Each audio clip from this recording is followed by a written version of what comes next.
तो hello friends, नमस्कार दोस्तों। आज का जो हम लोग का ट्रिक है दोस्तों, आज हम देखेंगे महाराष्ट्र के प्रमुख संत। ठीक है, महाराष्ट्र के प्रमुख संत को याद करने का ट्रिक देखेंगे। ठीक है, एकदम सिंपल सा ट्रिक है दोस्तों, आपको हमेशा के लिए याद हो जाएगा, है ना। और ना केवल हम लोग ट्रिक देखेंगे दोस्तों, इनके बारे में कुछ फैक्ट, कुछ जानकारी भी देखेंगे जो कि महत्वपूर्ण है। ठीक है, हम लोग दोस्तों भक्ति आंदोलन के अंतर्गत पढ़ते हैं, है ना, और उसके अंतर्गत, है ना, महाराष्ट्र के प्रमुख संत को भी पढ़ते हैं। और कभी ना कभी आप देखे होंगे एक नए क्वेश्चन इससे आता ही है। ठीक है, तो वीडियो को आप पूरा देखिएगा दोस्तों, है ना, वेरी वेरी इंपॉर्टेंट। ठीक है, तो चलिए देखते हैं। और पूर्व में भी बहुत सारे वीडियो बन चुका है दोस्तों, है ना।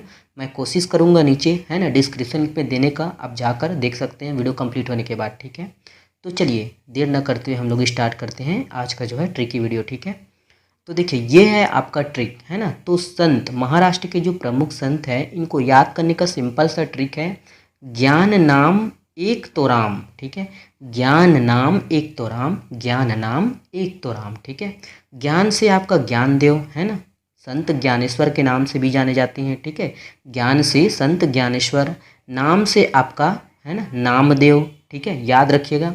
एक से आपका, है ना, एकनाथ। ठीक है, तो से आपका तुकाराम, और राम से आपका रामदास। ठीक है, तो ज्ञान से आपका ज्ञानेश्वर, नाम से आपका नामदेव। ठीक है, एक से आपका एकनाथ, तो से आपका तुकाराम, और राम से आपका रामदास। ठीक है, याद रखिएगा, सिंपल है ना। तो देखिए कुछ कुछ हम लोग देखते हैं दोस्तों, इनके बारे में फैक्ट है। जैसे आपका संत ज्ञानेश्वर हो गया। ठीक है, तो देखिए संत ज्ञानेश्वर आप याद रखिएगा, नोट डाउन करते रहिएगा, है ना। संत ज्ञानेश्वर, तो इनका जो समय है ना, 1275। ठीक है, 1275 से लेके 1296। ठीक है, 1296 तक का समय है इनका, है ना। और याद रखिएगा दोस्तों, ये महाराष्ट्र में भक्ति आंदोलन के जनक कहे जाते हैं। ठीक है, और इन्हीं के द्वारा दोस्तों मराठी भाषा, है ना, और मराठी जो साहित्य है ना, इनका संस्थापक बोले जाते हैं इनको। ठीक है, और भगवत गीता पर इन्होंने दोस्तों भावार्थ दीपिका, ठीक है, भावार्थ दीपिका नामक, है ना, वृहद टीका लिखी है ना। और इन्हीं को ही, मतलब भावार्थ दीपिका को ही दोस्तों क्या है, ज्ञानेश्वरी के नाम से जाने जाते हैं। ठीक है, इतना जानकारी इनके बारे में याद रखिएगा। ठीक है, सोर्स, स्रोत मैं लिया हूँ दोस्तों लूसेंट से। ठीक है, आप लूसेंट का बुक भी पढ़ते रहिएगा। ठीक है, तो देखिए आगे देखते हैं। नामदेव, ठीक है, तो नामदेव, है ना, और इनका जो समय है दोस्तों 1270। ठीक है, 1270 से 1350 तक इनका समय है ना। और इनके जो आराध्य देव का नाम है दोस्तों विठोबा, है ना, विठल विठल विठला। ठीक है, तो विठल या विठोबा, है ना, इनके आराध्य हैं। और उनको दोस्तों विष्णु के अवतार माने जाते हैं। ठीक है, विष्णु के रूप माने जाते हैं, किसको, विठोबा या विठल को। ठीक है, याद रखिएगा, है ना। और दोस्तों याद रखिएगा कि जो, है ना, नामदेव के द्वारा ही दोस्तों वरकरी संप्रदाय, है ना, वरकरी संप्रदाय की स्थापना की, है ना। नामदेव ने ही दोस्तों क्या है, वरकरी संप्रदाय की स्थापना की थी, है ना।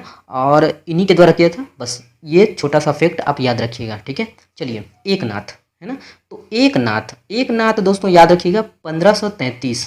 ठीक है, 1533 से 1599 तक का समय, है ना, इनके है। ठीक है, एकनाथ जी का है। और इन्होंने दोस्तों रामायण पर भावार्थ, भावार्थ रामायण नाम का टीका लिखा है। ठीक है, याद रखिएगा। चलिए फ्रेंड्स आगे देखते हैं। आगे है दोस्तों आपका संत तुकाराम। ठीक है, तो इनका जो कार्यकाल है दोस्तों आपका, है ना, 1598। ठीक है, 1598 से 1650 तक का इनका समय है। और इन्होंने दोस्तों भक्ति परक कविताएं लिखी है, जिसे क्या कहा जाता है दोस्तों, अभंग कहा जाता है। याद रखिएगा, अभंग। ठीक है, अभंग। पेन अच्छा से नहीं चल रहा है दोस्तों, ठीक है, जुगाड़ का बनाया हूँ। ठीक है, तो प्लीज़ दोस्तों सपोर्ट करिए दोस्तों, है ना, बहुत ज़्यादा है दोस्तों, सपोर्ट करिए। ठीक है, और बहुत सारे वीडियो बन चुके हैं दोस्तों, है ना, आप ट्राई करिए देखने का, है ना।